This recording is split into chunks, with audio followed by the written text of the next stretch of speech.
We have a vision for this place. All it needs is young blood.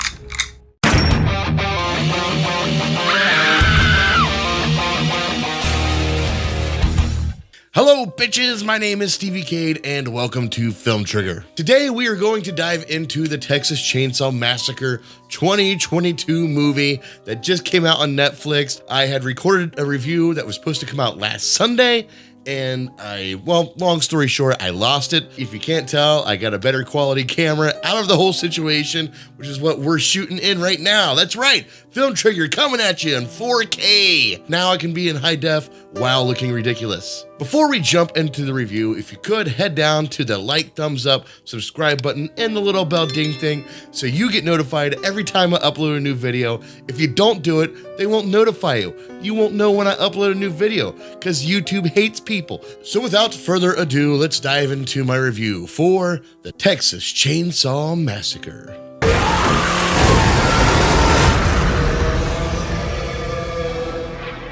All right, little backstory here. I don't really know the Texas Chainsaw Massacre franchise. I don't think I've ever seen the original movie, at least not as a whole, maybe in bits and pieces. I just know it's very low quality, never got my attention to want to watch it. I've seen some of the newer ones, more prominent, the one with Jessica Biel. I've never really dove into any of the other ones. So like if I act like this is the worst movie I've ever seen, which I'm not saying I will, then that's because I haven't seen maybe some of the other ones that are as bad, but we'll figure that out along the way. Let's immediately dive into what I do like about this movie.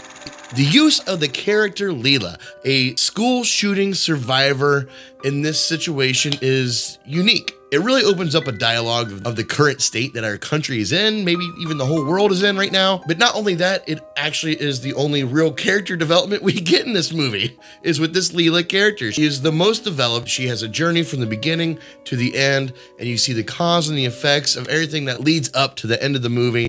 Her character is more hashed out than anybody else, so when things would happen to this character, I felt for her more. It's almost like having character development attaches you to a character so you can feel things that they're going through. Man, what a concept. But all in all, her being a school shooting survivor is a very interesting perspective to have in a situation like this, and I don't think it's something that we should brush under the rug anymore. And I do enjoy how inclusive it is for that situation.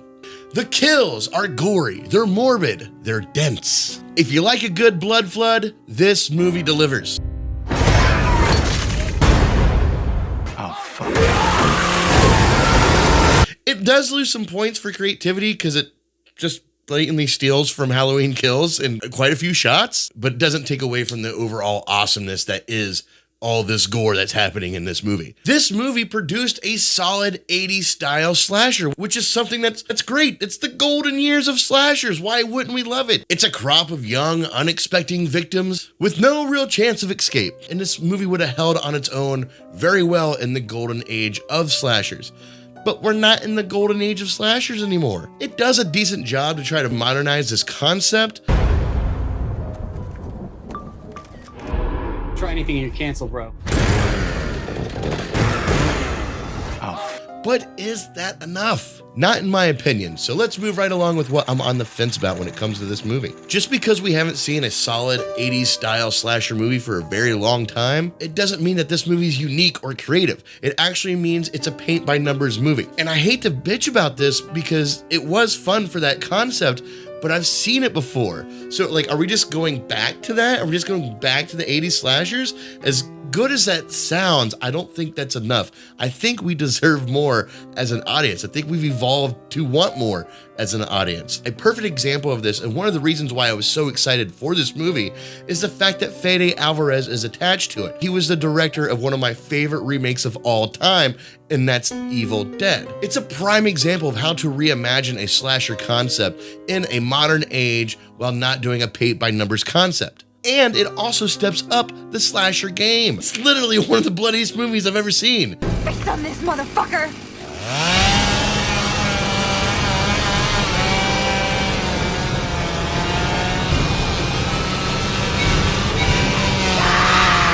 So my excitement of Fede Álvarez being attached to this one was, I was pretty bummed out when I watched it. It wasn't exactly what I was expecting. And in my first review that you guys never saw because I lost the content to that, I gave this movie a very low grade. I gave it a D. But since I had time to stew on it and rewatch it and talk to a couple friends, that's where we're at now. But I am still a little bitter about this movie not meeting my expectations and wanting to pull me into the Texas Chainsaw Massacre franchise. The characters, besides Leela, have no development or interesting pull into the movie. I don't care about anybody in this movie besides Leela. Like, nothing they do. They're just a whole bunch of kids that show up randomly and have a whole bunch of money because they wished it or something. They must be millennials. There's no backstory. There's no emotional investment. It's just the next crop of victims for Leatherface to kill, which is good if that's what you want. That's not what I was looking for, but I do respect it a little bit, so that's why I'm on the fence. But really, not having any sort of emotional investment or attachment to these characters, you're losing what was a good kill from being a great kill. Why? Because when you're emotionally attached to someone, you lose more when you lose them. Just imagine if they would have killed Leela at the end of the movie.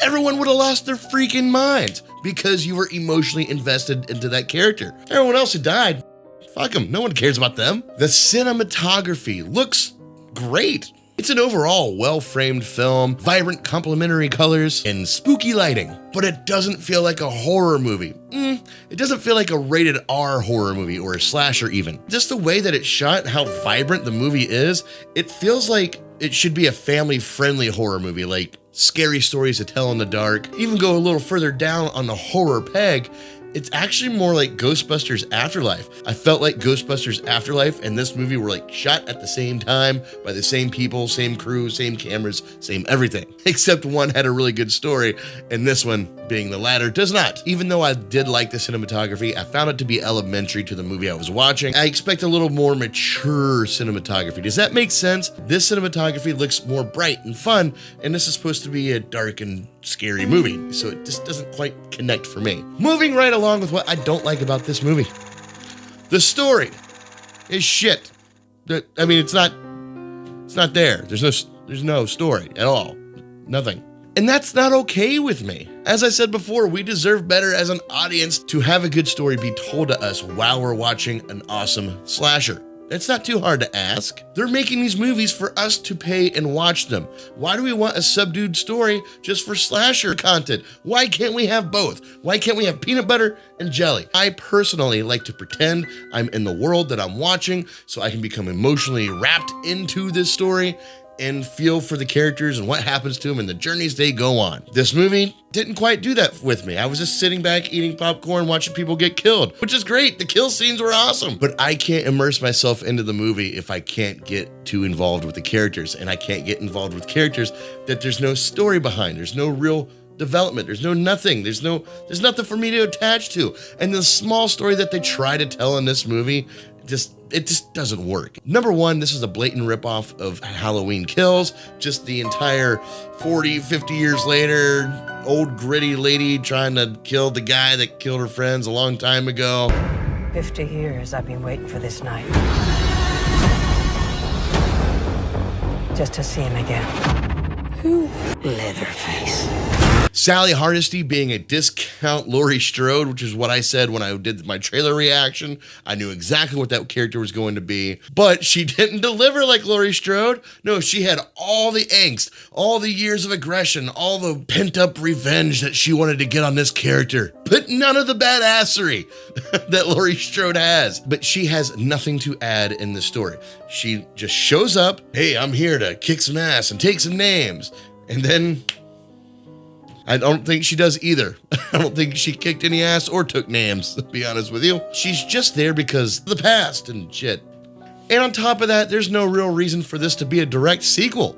There's no real reason for this movie to be held in modern times. There's no real reason for this movie to be a Leatherface Texas Chainsaw Massacre movie. You could have created a whole new killer, put him in this situation, and this movie would have worked exactly the same, minus using the namesake of Leatherface and Texas Chainsaw Massacre. The very thin namesake that they have, because they're really hanging by a thread here. But overall, if you're looking for a good popcorn horror movie where you can sit back, shut the brain down, and just watch blood and guts go everywhere, this movie is for you. This movie will deliver. If you're wanting a reason to love the Texas Chainsaw Massacre franchise and want to dive into it and get involved with it, this movie's not gonna be it. You're gonna have to watch some other ones leading up to this one. So I don't know. I don't know what that means exactly. Maybe this is a rebranding. Maybe I'm looking at all this wrong. Kind of like Little Caesars. Remember Little Caesars in the 80s and the early 90s? How awesome they were. They had the 2 big pizzas that came in the sack, and then they just disappeared. Couldn't find a Little Caesars anywhere. Late 90s, early 2000s, Little Caesars started popping up in like Kmart's and things like that. Cheap pizza that you could only pick up from the store, and it seemed like a crazy idea, but it ends up being one of the biggest pizza chains in America right now. Maybe Texas Chainsaw Massacre can be the Little Caesars of slasher. Maybe I'm looking at this completely wrong and their rebranding is going to work, because from the reviews I've seen, this movie is split. You either love it or you hate it, and both sides are very adamant about that. And I, when I first watched this movie, was very adamant that it was a solid D. But now rewatching it and having my expectations a little lowered from Fede Álvarez being attached to it, this is a fairly fun slasher movie, and there are a lot of really great kills, but it completely kills, for a lack of a better term, story and character development and anything that I really find interesting to immerse myself, because that's how I enjoy movies. And for all these reasons, I'm giving this movie a C-. Well, it was pretty good. Well, it wasn't bad. Well, there were parts of it that weren't very good, though. It could have been a lot better. There you have it, folks, my review for the Texas Chainsaw Massacre. I'm glad that I got to rewatch it. It's not as bad as I considered it my first go around. So maybe if you didn't like it the first time, give it another shot. Or if you love this movie, let me know in the comments below exactly what is it about this movie that you love. I want to talk with you about that in the comments. Also, be sure to check out some more of my videos. And as always, stay trigger happy, my friends. Peace.